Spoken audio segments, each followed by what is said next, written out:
Hi everyone, and welcome to this week's video. If this is your first video with me, my name is Angel Santis. I grew up in the Children of God. I left and I now run this YouTube page on religious trauma. Please click like and subscribe. That was everything. With this video, I wanted to very specifically address the exJW community. And if you're a part of it, then you know what's just happened. If you don't know what's just happened, there was a kind of a community leader and kind of the voice of the exJW community here on YouTube. And he had written a book and he was very vocal about showing the bad parts of the church and why you should leave. And he was a big advocate for people leaving, and he was very helpful. And he was just outed as going to prostitutes and cheating on his wife. And he did an apology video, which was not an apology video. It was it was sort of victim blaming. And for me, I understand that mindset. I understood his mindset perfectly, because it's the same mindset that you would have in the cult, or it's the same mindset that you would have in an oppressive religious environment if you were a leader there. And he has that same mindset. He's just in a different situation, but the mindset is the incorrect thing. So that's what's just happened with the exJW community. And I wanted to address that, to kind of explain from my point of view what has happened, and also to really encourage you that there are good people out there in the community doing good work. And if you feel disappointed in yourself, please, please keep going. Please keep trying and keep on loving yourself. Forgive yourself for trusting someone that you thought was good. And this is the difficult thing with life, is that sometimes we don't know what goes on behind closed doors, and sometimes that can come back to bite us. But you are not doing anything wrong by trusting people. And I know that it feels like you are, and I know that it feels like your trust is broken, and psychologically, you might be in a really dark place right now, because it feels like you left something that was abusive and attached to someone who was equally abusive or more abusive. And that wound, and I've been through that wound is almost doubly terrible, because you come out of this abusive thing. For me, I came out of the cult I was in, the Children of God. For you, it's exJW. And for me, I thought I had healed. I was very proud of myself for being healed. And then I joined a community a couple of years later, like 10 years after I had left. And I thought that I knew all the red flags, and I thought, well, this community is different, and yes, I'm trusting this person, but it feels okay. And in that community, it was great, and then it turned on a dime, and I was kind of thrown out, and it was really psychologically devastating to an equal amount of having to leave a cult. And I felt so disappointed in myself for not seeing what was happening. I immediately went to therapy, because I was like, wow, that was a blind spot. Like, how can I not know? And when I left the cult, I cried every day for months. When I left this situation, I cried every day for months. And it makes you feel like you cannot trust yourself or anyone in the world. And that is such a difficult and devastating place to be. And if that's where you are, I just want you to know that I've been there as well. And I'm sorry that you are there. And I encourage you to go to therapy.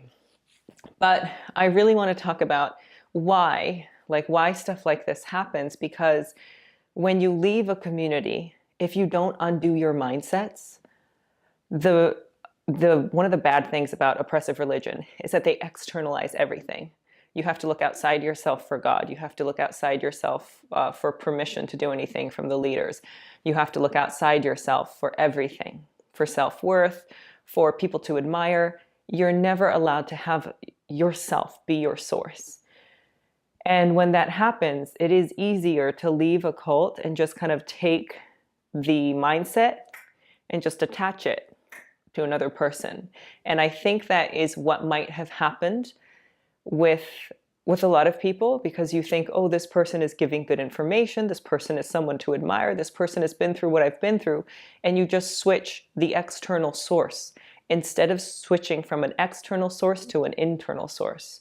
So when something like this happens, it makes you feel like there is no external source for your life and there is no internal source. So what do you do?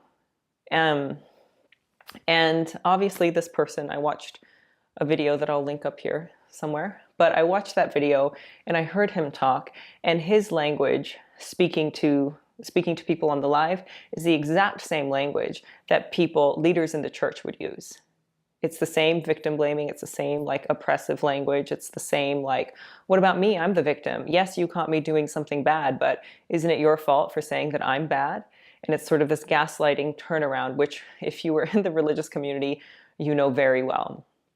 But I want to encourage you that there are good people out there, you being one of them.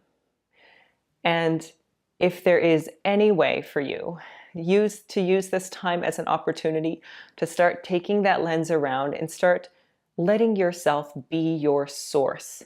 That would be my number one piece of advice, is let yourself be your source. There's no need for you to externalize and really admire necessarily other people. And I know that sounds weird, but people, human beings, we are so flawed. We are incredibly flawed. And you can admire someone for what they do. You can admire the concept. You can admire the science. You can admire the principle. But when you put so much trust and sort of put the human being on a pedestal, they are going to fail you, myself included. I can promise that I will never go to Thailand for underage girls. I can promise that. However, I have a lot of life left to live. I might turn out to be really disappointing. And what I wouldn't want you to do is to think that any sort of source that you found internally because of me is no longer true.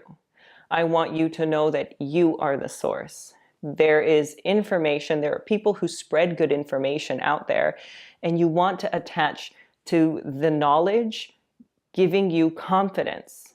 So you want the knowledge in order to gain self-worth, because the key to healing and the key to undoing all of this is personal confidence and self-worth, and the understanding that you are the source of your life. You are the source of your intelligence. You are the source of your healing. There's something inside of you that is worth uncovering and is worth seeing. So I understand that it's a really difficult time, and I'm sorry that it is something that you are having to go through. I hope that you find works that you can admire. Books, literature, art, things that bring you to life. One more thing that I will say is that sometimes when you feel you are a hero, you don't see the things that you're doing wrong. And this, I'll link another video up here about getting stuck in the anger phase, the righteous anger phase, because I believe, and this is all, again, speculation, but I believe that he got stuck in the righteous anger phase. He got really stuck in attacking the church. Not that he didn't do good work. I believe that he did good work, and if he was able to draw people out of the JW community, which is incredibly abusive, then that's great. But sometimes when you get stuck in the anger and you get stuck needing, quote, justice and needing to get back at the people that hurt you, you aren't future focused. You aren't focused on what do I need to do? Where is my wound and how can I heal it? You're just focused on like attack, attack, attack. They're wrong. They did this, they did that. And then you also feel, aren't I entitled to a couple of vices because I do such good work? And that is the same mindset of the Catholic priests, where they're fighting Satan. They're like trying to do good in the world. And they deserve to abuse a kid or two because they do such good work.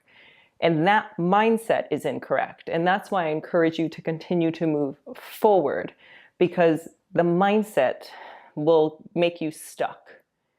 And it's not about attaching to someone else. It's not about hero worship. It's not about fighting for anything besides you turning the lens and fight to see yourself as your own source. So if you're going to fight for anything, fight for yourself, because you are worth fighting for. And yeah, that's pretty much it.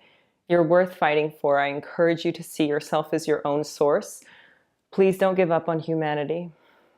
There are really good people out there. People do good things. Human beings are flawed, but I think on a very macro scale, people are doing good things and better things every day. So I encourage you to walk a little bit closer into yourself, move past the need to attack people, move past the need to kind of be heroic to other people. Be heroic for yourself. Save yourself by looking at the mindsets that you were built with and breaking them down and choosing to have healthier mental thought patterns that stem from you having confidence in yourself to make the right decisions. So I hope that this all made sense. Please share it with anyone that you know needs it. And if you're exJW, I'm sorry that this is happening to you at this moment.